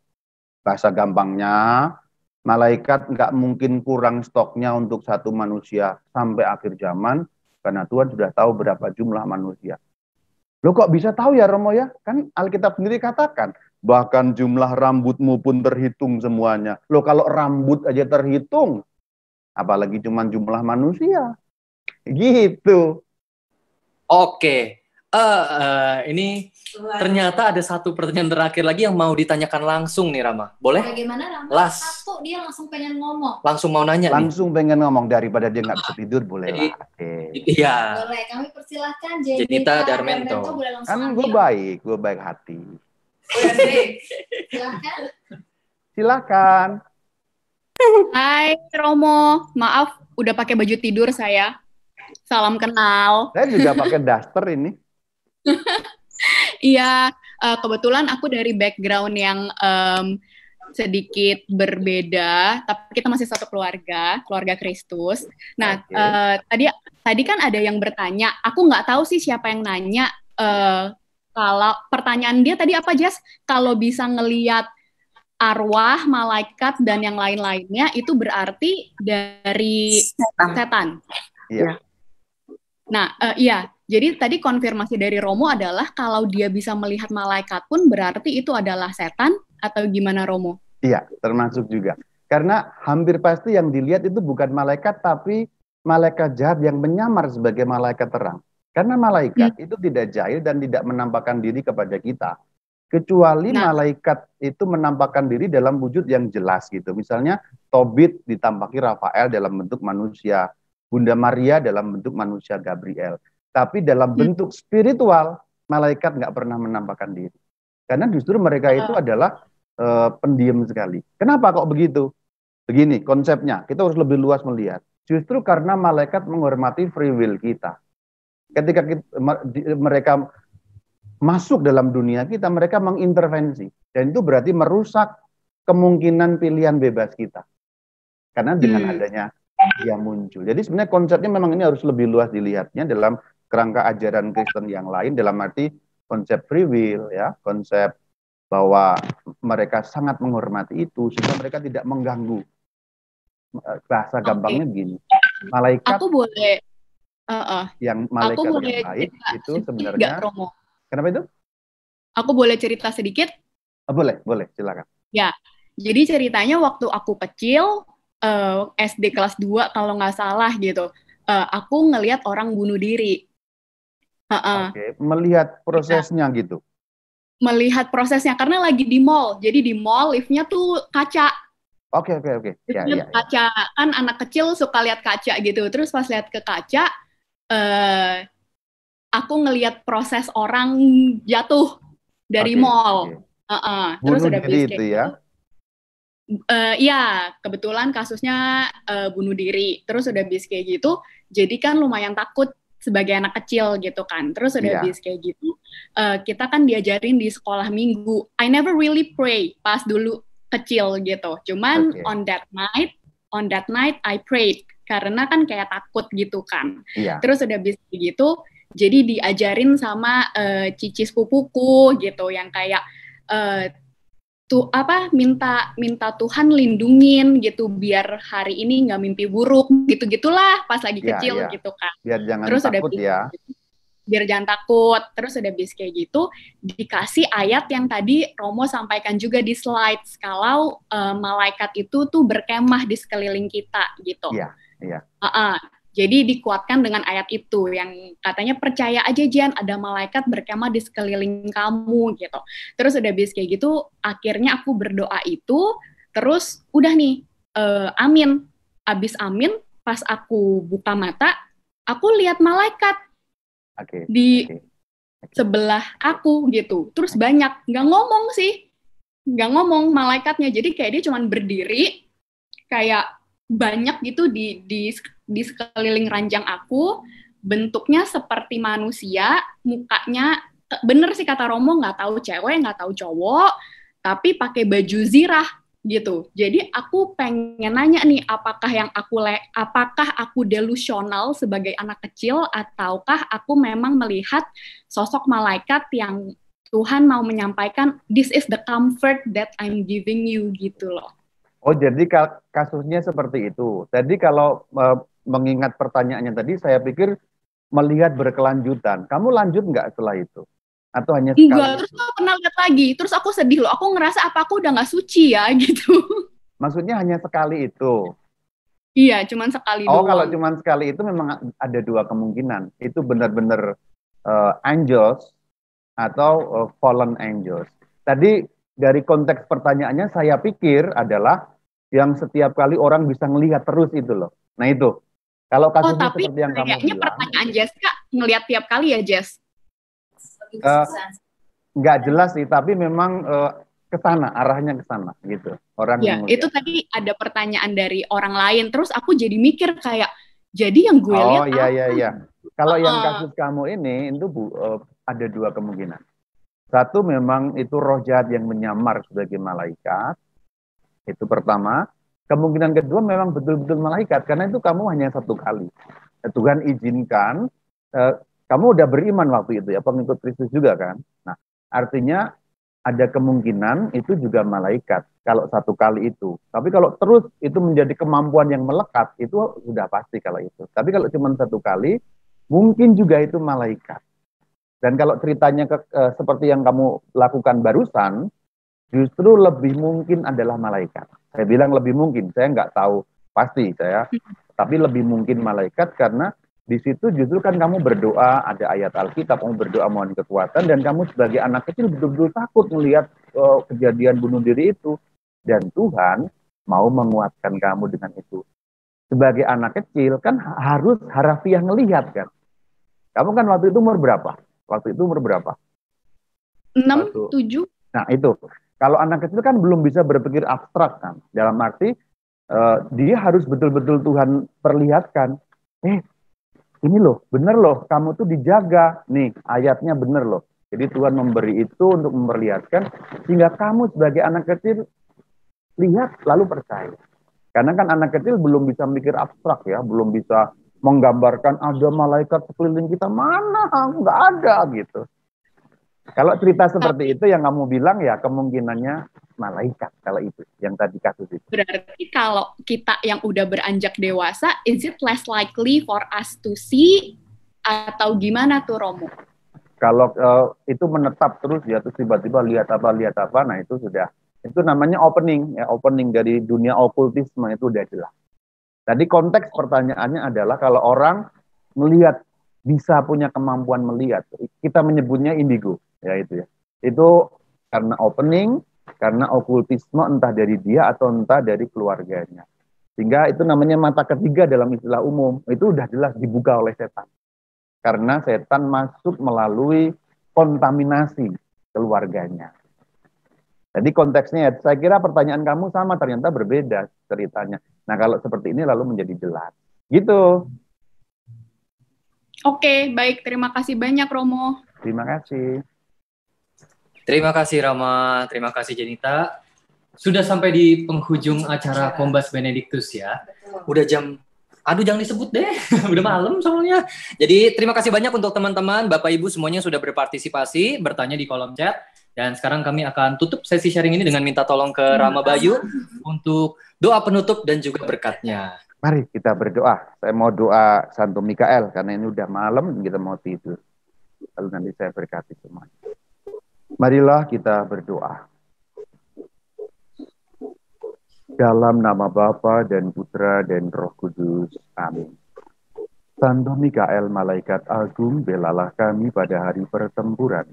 Jadilah pelindung kami melawan kejahatan dan jebakan si jahat.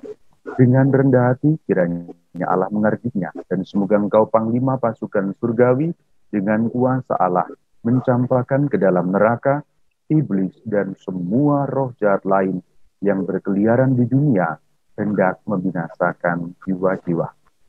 Kemuliaan kepada Bapa dan Putra dan Roh Kudus Seperti pada permulaan sekarang selalu dan sepanjang segala abad. Kiranya berkat Tuhan menaungi saudara-saudari dengan berkat kesehatan, dengan berkat perlindungan, dengan berkat pertumbuhan iman. In nomine Patris et Filii et Spiritus Sancti. Amin. Maka